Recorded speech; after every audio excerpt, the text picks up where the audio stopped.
कि हरियाणा के मुख्यमंत्री मनोहर लाल का क्या कुछ कहना है।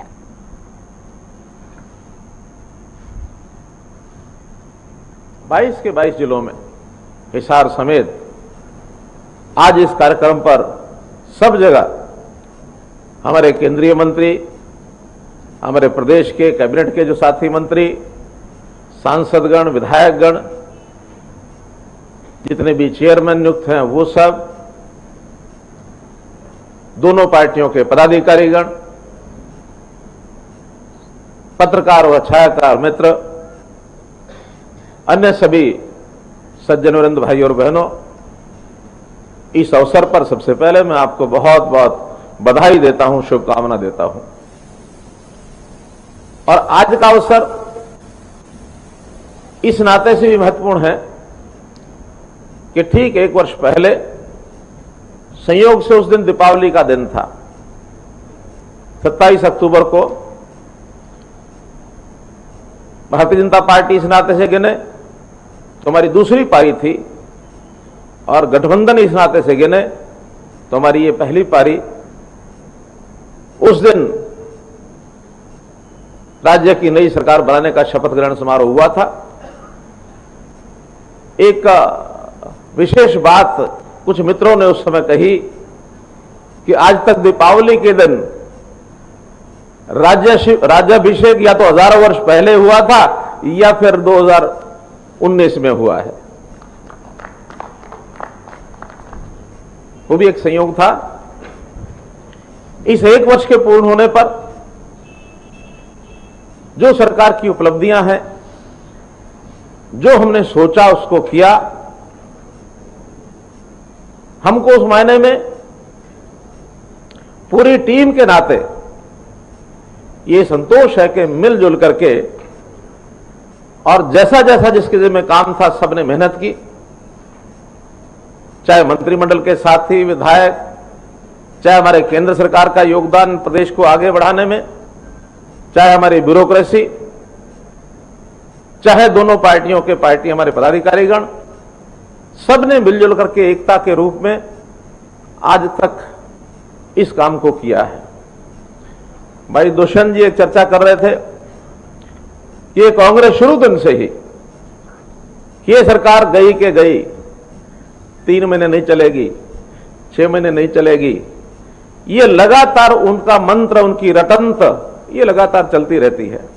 आज भी चला रहे हैं कि बस बड़ौदा का चुनाव हुआ नहीं और ये सरकार गई नहीं।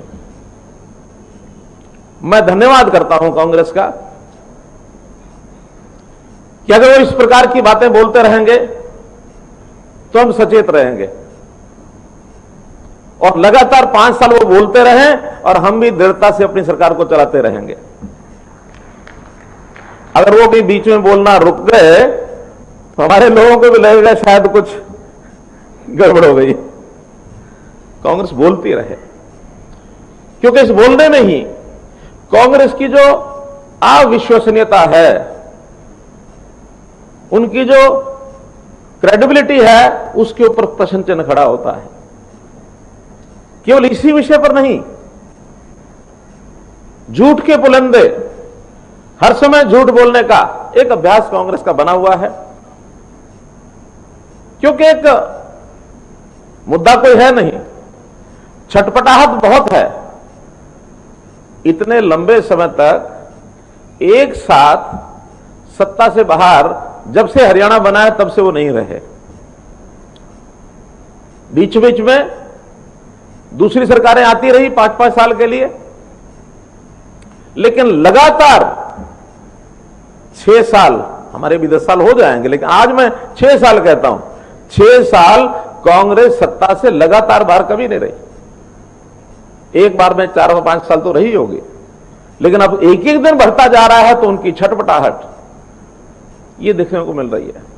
और हर किसी बात पर, चाहे केंद्र सरकार हो चाहे प्रदेश में हो, कोई भी नई बात हमारी सरकारों ने की तो उसका वो हौवा खड़ा करते हैं, भूत प्रेत जैसी कहानियां सुनाने लगते हैं। धारा 370 की बात आई, प्रधानमंत्री जी ने 370 को हटाने की बात कही, और जैसे ही पार्लियामेंट में यह पास हुआ कि 370 का प्रभाव खत्म किया जाए, कांग्रेस चिल्लाते हुए नहीं थकती थी, खून की नदियां बह जाएंगी। बोलो, कश्मीर में पिछला 1 साल में कुछ हुआ? बताइए, हुआ कुछ? नहीं हुआ।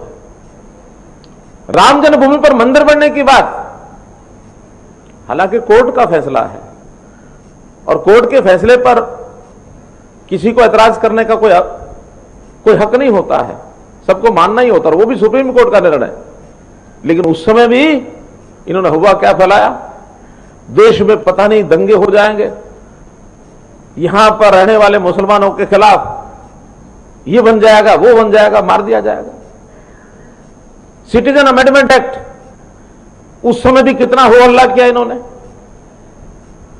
पता नहीं क्या हो जाएगा। सीए एक्ट के भी बिल पास हो गए, एक्ट बन गए, राम जन्मभूमि पर मंदिर भी बन गया, सब कुछ हो गया। किसी का कोई बाल बांका हुआ? नहीं हुआ। पाकिस्तान के खिलाफ जब भी कार्रवाई करने की बात होती थी और जब कांग्रेस की सरकार होती थी केंद्र के अंदर, उस समय इनके अंदर एक बवाल उठता था कि ज्यादा उनके खिलाफ मत जाओ, उनके पास भी परमाणु बम है, लड़ाई कर देंगे और पता नहीं कितना नुकसान हो जाएगा हमारा, दुनिया के बाकी देश भी उसके साथ कूद जाएंगे। एक मोदी जी का यह हिया है कि पाकिस्तान के अंदर बालाकोट के अंदर उनके आतंकवादियों के सिर पर बम मार करके और वहां उन लोगों को धराशायी किया। चाइना जैसे देश को कोई 1962 के बाद कांग्रेस सरकार में किसी की हिम्मत नहीं हुई थी कि चाइना के खिलाफ कोई आवाज उठाएंगे। आज चाइना को भी दुनिया में बिल्कुल एकांतवास करा दिया उसका, चाइना अकेला पड़ गया है दुनिया के अंदर। ये अगर नीति है तो देश के प्रधानमंत्री श्री नरेंद्र मोदी जी की है। आज दुनिया में हमारा स्थान बना है कि भारत देश हर दृष्टि से आगे है, ताकत में भी है, सहनशीलता में भी है, हर प्रकार के विषय में आज भारत का स्थान ऊंचा हुआ है। और ये कांग्रेस के लोग आज भी कोई ना कोई हवा खड़ा करते रहते हैं। लेटेस्ट अभी का उदाहरण, किसानों के लिए 3 अध्यादेश आए, पार्लियामेंट में कानून बन गए, लेकिन किसान को क्या बहकाएंगे? किसान खत्म हो जाएगा, मंडियां खत्म हो जाएंगी, एमएसपी खत्म हो जाएगा और जो बड़े बड़े लोग हैं वो आकर के सब चीजों पर कब्जा कर लेंगे। अब हमारा किसान भोलाबाल किसान ही कहूंगा मैं, क्योंकि किसान को ऐसा चौधरी देवलाल जी कहा करते थे कि इसको समझाना मुश्किल है, बहकाना आसान है। तो हमारा किसान भाई शुरू में जल्दी ही बहकावे में आता है, लेकिन जब असलियत पता लगती है तब उसको ध्यान में आता था कि बहकावे में बहका रहे थे हमको। तो इस कांग्रेस ने कुछ इनके पिट्ठू इनके साथ यूनियनबाजी करते हुए साथ लगे रहते हैं, उनको उकसाते रहते हैं, हर प्रकार की मदद करते हैं और शोर मचाते हैं। आखिर लगातार प्रोक्योरमेंट चल रही है।